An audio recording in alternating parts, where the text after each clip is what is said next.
भैया बहनों, वंदे मातरम। हम पिछले वीडियो में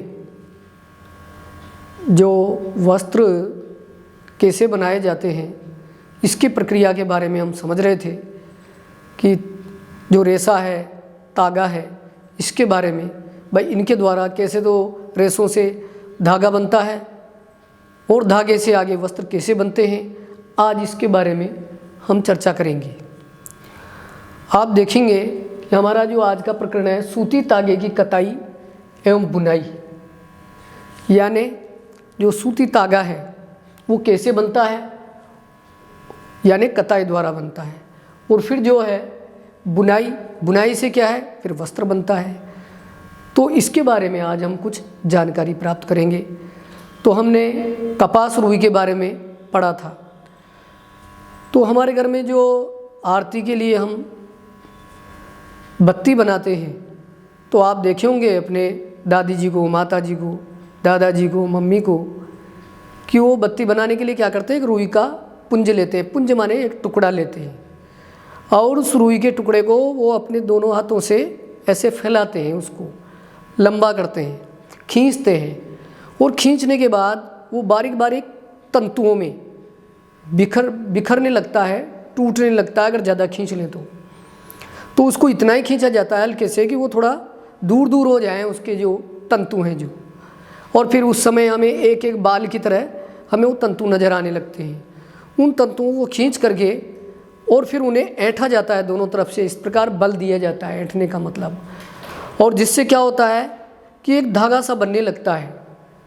और कई बार हम दीपावली के लिए भी जब बत्तियां बनाते हैं दीपक के लिए, तो रुई को थोड़ा सा लंबा खींच करके और फिर उसको दोनों हथेलियों के बीच रख करके और फिर इसको इस प्रकार मलते हैं, इस प्रकार से रगड़ते हैं और उस रगड़क से एक धागा बनता है। और फिर उसको हम जितना चाहे पतला कर सकते हैं, लेकिन हम आवश्यकता अनुसार हमें बत्ती बनानी है इसलिए से ज़्यादा बल नहीं देते, ज़्यादा नहीं रगड़ते हैं। तो बात यह है कि किस प्रकार से हम आज धागा बनाएंगे उसके बारे में यह है। तो कताई की जो प्रक्रिया है उसके द्वारा धागा बनाया जाता है। तो ये कताई क्या है और किस प्रकार की जाती है और कैसे धागा बनता है, तो इसमें बताया गया है आपको कि कताई क्या है वो समझें आप। रेशों से तागा बनाने की, यानी जो वो तंतु हैं उनसे धागा बनाने यानी तागा बनाने की जो क्रिया है, प्रक्रिया का मतलब क्रिया, उसको ही हम क्या कहते हैं, कताई कहते हैं। अब ये कताई है वो प्राचीन काल में, पुराने समय में किस प्रकार से की जाती थी। एक हस्त तकवा होता है और एक होता है चरखा। गांधी जी का जब भी आपने टेलीविज़न में या अखबारों में चित्र देखा होगा तो कई बार उनको चरखा चलाते हुए भी आपने टीवी में देखा होगा। तो वो इसके पीछे क्या कारण था वो सारी बात मैं आपको बताता हूँ। तो उसके जो साधन है, कताई के साधन, वो यानी उपकरण, वो क्या है, युक्ति भी बोलते हैं इनको हिंदी में, साधन या युक्ति, और वैसे उपकरण भी बोलते हैं यानी औजार। तो तागा बनाने के औजार क्या है, हस्त तकवा। हस्त यानी हाथ, तकवा माने उससे घुमा करके और उससे बनाया जाता था उसको। तो ये हस्त तकवा या तकली भी बोलते हैं इसको, तकली। एक तार के अंदर एक रबड़ का सा पहिया फंसा देते थे गोल, और फिर उसमें एक कट लगा रहता था नीचे, उसके अंदर उस रुई को थोड़ा खींच करके और पतला करके ऐसे मल करके और उसमें फंसा देते थे। और फिर ऊपर से उसको जैसे फिरकनी होती है फिरकी, उसको ज़मीन पर रखकर अपन घुमाते हैं तो वो घूमती है। उसी प्रकार एक हाथ से उसको रुई को पकड़ा जाता था और दूसरे हाथ से उस तकली को, हस्त तकवे को घुमाया जाता था। उसको घुमाकर और फिर एक हाथ से धीरे धीरे छोड़े जाते थे रुई को, और वो धागा बन बन करके जो रबड़ का वो पहिया सा था उसके ऊपर, या लकड़ी का पहिया होता था उसके ऊपर इकट्ठा हो जाता था। इसको बोलते हैं हस्त तकवा या तकली। इसके द्वारा धागा बनाया जाता था।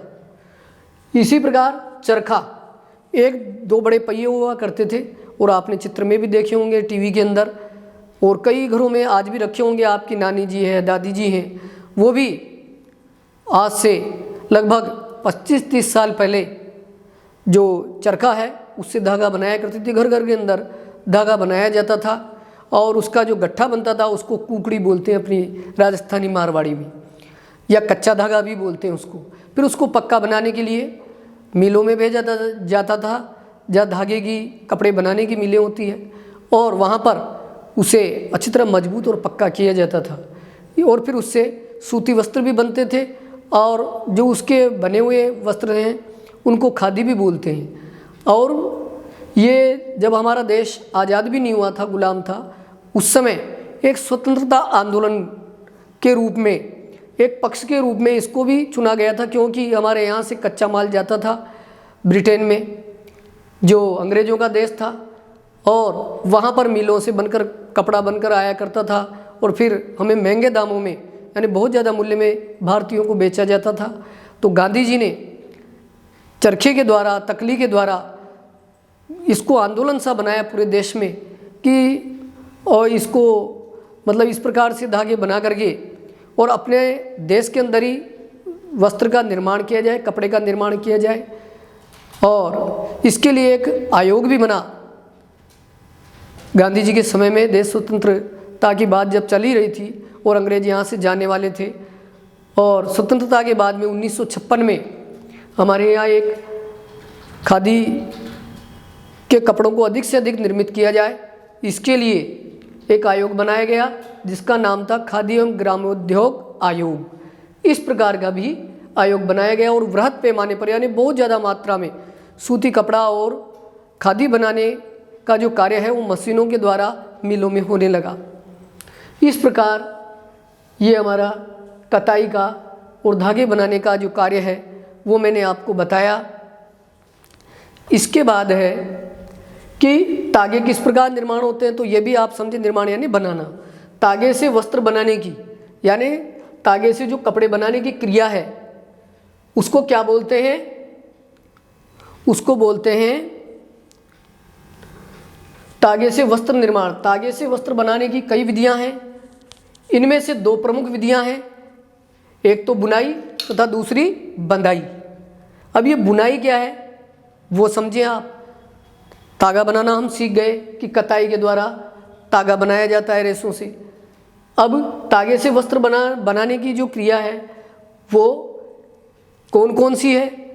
तागे से वस्त्र बनाने की दो, वैसे तो कई विधियां हैं, लेकिन मुख्य जो विधियां हैं वो हैं बुनाई और बंधाई। अब बुनाई क्या है उसके बारे में हम समझेंगे। तागों के दो सेटों को, यानी दो तागे लेकर के, एक लेटा हुआ आप कभी भी उधेड़ेंगे, कोई लीर को कतरन को मैंने पहले भी प्रयोग में बताया था, तो एक आड़ा और एक खड़ा, इस प्रकार के दो तागे होते हैं। उन दो सेटों को व्यवस्थित करके और जो बुनाई की जाती है या वस्त्र निर्माण होता है उसको ही बुनाई कहा जाता है। तागों के दो सेटों को आपस में व्यवस्थित करके वस्त्र बनाने की प्रक्रिया को बुनाई, और इंग्लिश में इसको क्या कहते हैं, विविंग कहते हैं। जो मैंने आज आपको ये समझाया है, बताया है, इसको आप सब सुंदर सुंदर अपनी फाइल में लिखेंगे और याद भी करेंगे। इसके आगे हम कागज़ के द्वारा भी, रंगीन कागज़ लेंगे और उनके द्वारा भी किस प्रकार कपड़ा बनाया जाता है उसका एक प्रयोग करेंगे, जो आपके पुस्तक में दिया हुआ है क्रियाकलाप 5 में, जो मैंने आपको पुस्तक की व्हाट्सएप पे फ़ोटो भेजी थी, उनमें आप पढ़ेंगे तो आप पाएंगे कि किस प्रकार ये क्रियाकलाप 5 है, यानी प्रयोग 5 है जिसके द्वारा वस्त्र बनाया जाता है। धन्यवाद।